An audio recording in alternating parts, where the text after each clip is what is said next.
السلام عليكم ورحمه الله وبركاته. اهلا وسهلا بكم في حلقه جديده من حلقات قناه التصوير بالمصري. معاكم احمد فتحي. اول حاجه نصلي على النبي. محتوى الحلقه دي او الكونتنت بتاع الحلقه دي النهارده منتج جديد من شركه جيم بي، الحمد لله بفضل الله وبمساعدتكم انا الامباسادور بتاعهم في مصر او سفيرهم في مصر.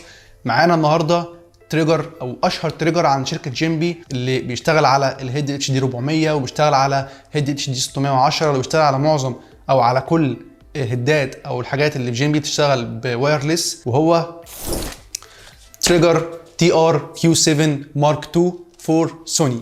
وده التريجر اللي بيشتغل بالمناسبه مع الهيد الاتش دي 400 اللي عملنا عنه الريفيو قبل كده، وبيشتغل زي ما قلنا مع معظم منتجات جيم بي اللي بتشتغل بنظام الوايرلس او التحكم عن بعد. الفلاش ده او التريجر ده بيتحكم في منتجاتهم عن بعد. طبعا احنا عارفين وظيفه التريجر بوجه عام، بس احنا هنتكلم عن التريجر ده بوجه خاص وايه اللي بيميزه عن باقي تريجرات المنافسه في الشركات التانيه. طبعا مفيش اي تريجر تاني من اي شركه تانيه ينفع يشتغل مع منتجات جيم بي، ومفيش اي تريجر من شركه جيم بي هينفع يشتغل مع منتجات تانيه. يعني ما ينفعش تشغل التريجر ده على فلاش من شركه اخرى، لازم يكون نفس الايكو سيستم، يعني تريجر من جيم بي وفلاش او هيدلايت من جيم بي. قبل ما نبدا في الانبوكسنج او ريفيو، الفيديو ده سبونسرد باي جنرال برو وجيم بي. طبعا جنرال برو اللي وفروا لنا المنتج ده، وهم اللي بيوفروا لنا كل منتجات شركه جيم بي، لان هم الوكيل المعتمد والحصري لشركه جيم بي في مصر. مفيش اي وكيل او موزع معتمد غير جنرال برو، اي حد تاني فهو مجرد تاجر، انما جنرال برو هم الموزع المعتمد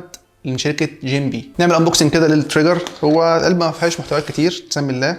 طبعا بنلاقي اول حاجه سفنجه كده سيفتي عشان تحافظ على التريجر، وبنلاقي الكتالوج او هي ورق، بس ورقه صغيره بس مجرد حاجات عن التريجر. وبنلاقي هنا ودي المفاجاه الاولى وصلة شاحن. ليه بقى يا باشا؟ ان التريجر ده ما بيشتغلش ببطاريات او حجره زي التريجرات المعروفه المشهوره عندنا في مصر. التريجر ده بيتشحن، يعني انت هتشحنه هتستعمله بره. نزل بقى من دماغك موضوع بقى البطاريات وامشي بحجره واشحن واشتري حجره عشان لو خلصت مني. لا، انت معاك ده تشحنه بقى بشاحن، هتشحنه بباور بانك، هتشحنه في اي حته هتعرف تشحنه. ما تشغلش بالك بحجره بقى ولا اشتري حجره ايه ولا اجيب حجره شحن ولا اجيب حجره عاديه. اول حاجه واصله اللي هي برده بالمناسبه تايب سي، مش واصله يو اس بي عاديه بطيئه بقى حاجه رجعيه وقديمه، لا تايب سي يعني واصله او شحن سريع. ومعانا بعد كده التريجر. العلبه كده خلصت، مفيش غير السيفتي ده او السفنج بتاع السيفتي، واللي بالمناسبه انا ما شفتوش في اي علبه ثانيه بيجي فيها تريجر. انا كان معايا تريجرات قبل كده فمفيش علبه جه فيها سيفتي خالص، يعني بيجي التريجر كده في علبه بلاستيك وخلاص. طلع التريجر كده. ده التريجر يا جماعه، ده تريجر الكيو 7 مارك 2 فور سوني من شركه جيم بي. اول انطباع عن التريجر الفخامه، يعني هو اول شكله كده بس كده التريجر فخم مش افوره، انت هتشوفوا شكله شكل التريجر فعلا قيم. نيجي بقى لتاني حاجه لفتت نظري جدا اول ما طلعت التريجر من العلبه. في هنا بلاستيكه على الهوت شو او على المكان اللي بيركب في الكاميرا او الماونت ده، فانا افتكرت اللي هو انا ازاي ده يخش، ده المكان ده كبيره قوي ما تخشش في مكان الكاميرا. بعد كده وبعد قعدت افكر وافحص وامحص في التريجر، اتاري دي عشان تحمي الهوت شو ما يتخبطش ما يتنيش ما يحصلش فيه اي حاجه. مجرد بس ما تفك السكرو ده او الالوز اللي فوقيها وبتعمل كده، شلت البلاستيكه اللي هي حمايه عشان الهوت شو ده ما يجرالوش حاجه. شفت اهتمام اكتر من كده؟ في شركه اهتم بيك اكتر من كده؟ نيجي للظهر بقى بتاع التريجر ونفتح كده بسم الله، هنلاقي البطاريه اللي بتشحن عن طريق الوصله او شاحن مش حجره زي التريجرات. جماعه الشركه ما بتهزرش، جيم بي فعلا ما بتهزرش وفعلا مهضوم حقها جامد في السوق. بتيجي بقوه 1500 ملي امبير، ودي حاجه كتير على تريجر، انت اصلا ما بيستهلكش طاقه كتيره التريجر ده. نيجي بقى لتاني حاجه عجبتني قوي في التريجر ده وبرده ما شفتهاش في اي تريجر تاني. يا جماعه انا ما يعني قبل ما اسمع كلامي ده كله روح ابحث، واللي بقوله ده لو لقيته في تريجر تاني عرفني يكون انا مش عارف، لان اللي بقوله ده فعلا ما بكونش شفته قبل كده. التريجر ده لو انت حد بتحب التريجر اللي هو بيكون نظام بيكون راكب على الكاميرا فالتريجر واقف كده او التريجر متوجه لفوق، في ناس بتحب التريجر كده، في ناس ما بتحبوش كده، في ناس بتحب التريجر اللي هو نظام نكون مايل 45 درجه مثلا، في ناس ما بتحبش كده خالص، في ناس بتحب التريجر اللي يكون نايم على الكاميرا خالص اللي هو موازي للكاميرا كده. فجيم بي حبت تهلك المشكله دي كلها وعملت لك 3 في 1. لو بتحب التريجر وهو كده تمام، عايز تميله لورا 45 ميلته لك اهو، عايز تميله لورا يبقى موازي للكاميرا ميلته لك اهو. بتحب التريجر في اي وضع، انت يا باشا معاك الثلاث اوضاع في التريجر واحد. لو لقيت تريجر بيعمل الكلام ده عندنا في مصر هنا عرفني مين، ممكن يكون مش عارفه.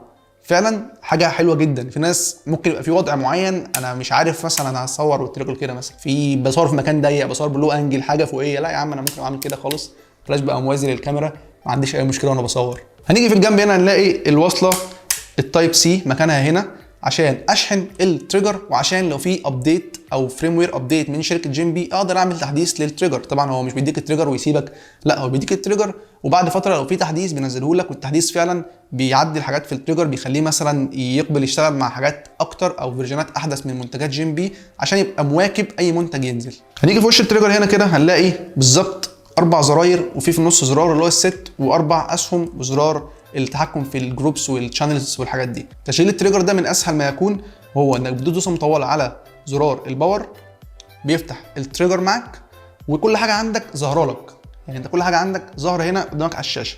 عايز جروب ايه بتدوس ايه، عايز بي بتدوس بي، عايز سي بتدوس سي. عندك جروبات كتير وعندك شانلز كتير قوي، انت اصلا مش محتاج القنوات دي كلها. عندك 31 قناه وده رقم كبير، انت مش محتاج ده كله. 31 قناه عندك، تختار منهم القناه اللي انت عايزها وتظبطها على فلاشك او على الهيد بتاعك ومع التريجر وتشتغل زي ما انت عايز. التريجر ده بيدعم الاتش اس اس وبيدعم التي تي ال، وكل اللي انت عايزه هتلاقيه بيدعمه. التريجر ده في منه نوعين، في منه الكيو 7 مارك 2 فور سوني اللي هو اللي معايا ده، وفي منه الكيو 7 مارك 2 فور اني كاميرا، لاي كاميرا بتركب التريجر ده على كانون، على نيكون، على فوجي، بس بتخش على سيتنج بتقول له ان انت مركبه على كاميرا ايه عشان يعرف يشتغل معاها ويقراها. ودي من طفرات شركه جيم بي برضو زي ما انا قلت قبل كده، ودي حاجه مميزه قوي، ان مش شرط كل ما هغير كاميرا هشتري لها تريجر، هو بس سوني الوحيده اللي ليها تريجر مخصوص عشان الهوت شو بتاعها مختلف شويتين. وبيظهر لك هنا نسبه البطاريه، وفي زرار للتيست بتدوس عليه بينور لك هنا لمبه خضراء، ممكن تعمل تيست للفلاش او الهيد بتاعك. وفي هنا زرار بيشغل الموديلنج لامب في الهيد بتاعك، وزرار بيوقف صوت البيب اللي هو في الهيد او الصوت اللي هو بيحصل بعد الضربه. وعندك زرار بيعلي القوه، زرار بيقلل القوه. استعمال التريجر اسهل ما يكون، بمجرد ما انت يكون معاك هيد من جيم بي او فلاش متحكم فيه عن طريق الوايرلس من التريجر ده، فانت مش محتاج اصلا، انت مجرد مسكت التريجر ربع ساعه دخلت على كل حاجه فيه، هتلاقي الموضوع سهل جدا في التحكم والتنقل ما بين المانوال والتي تي ال والاتش اس اس، وما بين ان انت تعلي القوه او تقلل القوه. وبالمناسبه منتجات جيم بي ما بتشتغلش بقوه اللي هي 1/4 1/8 زي الفلاشات او التريجرات الثانيه، بتشتغل بقوه ارقام وكسور، زي 1 قوه 1.5 قوه 2 قوه 3 لحد قوه 9. 9 دي هي الفول باور بتاع منتجات جيم بي، اللي هي 9 دي زي 1/1. انزل بقى، عايز تنزل شويه 8.7 8.5 8.2 بالدرجات زي ما انت عايز. وانا شايف ده يعني في ناس ممكن ما تتعودش عليه بسهوله، بس لو اتعودت عليه فهو حلو ان انت بتنزل ب1/10، يعني انت ممكن تتحكم في قوه الهيد او الفلاش ب1/10 زياده او 1/10 اقل، بعكس الفلاشات الثانيه انك بتتحكم بمثلا النص او بتزود 3/10 او بتزود 7/10. لا هنا انت بتتحكم بال1/10، يعني لو عايز تنزل 1/10 من قوه او تزود 1/10 من قوه تعرف تعملها من الهيد او الفلاش او التريجر. ونظرا لان مفيش حجره في التريجر ده فهو وزنه خفيف، مش هيسبب لك عائق. هو الماتيريال بتاعته بلاستيك برده، بس بلاستيك نظيفه وبلاستيك كويس، وزنه مفيش يعني الجرامات يعتبر. وبيجي عليه سكرينه على التريجر عشان تحمي الشاشه من الخدش والخرابيش. طبعا انا ما بشيلش الكلام ده، بحب احتفظ بالسكرينه دي اطول فتره ممكنه. خاصيه كمان مهمه بس ممكن ما تفيدش ناس كتير، بس هي خاصيه لازم نذكرها لان برضو انا ما شفتهاش لحد دلوقتي، شفتها في تريجرات محدوده او تريجر محدود بمعنى اصح، وهي خاصيه البلوتوث.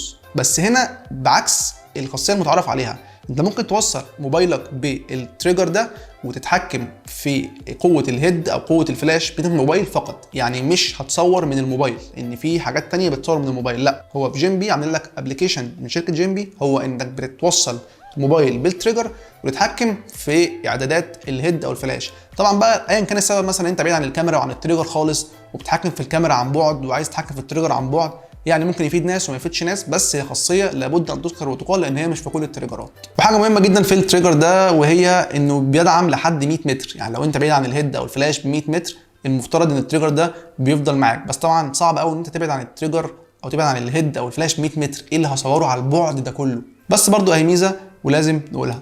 وبكده اكون عرفتك على تريجر او احدث تريجر من شركه جيم بي، وهو الكيو 7 مارك 2 اللي معانا النهارده ده فور سوني. التريجر ده يا جماعه فعلا حلو، تريجر محترم وخامات ومواصفات مميزه. التريجر ده ممكن تلاقيه عند جنرال برو اللي هو الوكيل الحصري المعتمد لشركه جيم بي في مصر او المورد الحصري لشركه جيم بي في مصر. ممكن ما يتوفرش دلوقتي التريجر ده لانه لسه في مرحله التصدير او في مرحله انه يتورد لمصر، ولكن اول ما هينزل عندنا هتلاقي التريجر عند شركه جنرال برو. وفي هنا في مصر تريجر كيو 7 بس المارك 1 هنعمل عنه حلقه ثانيه مقارنه بالتريجر ده ونشوف الفروقات ايه. ده متوفر حاليا وموجود عندهم لو حابب تشتريه ومعاك منتج من منتجات جيم بي.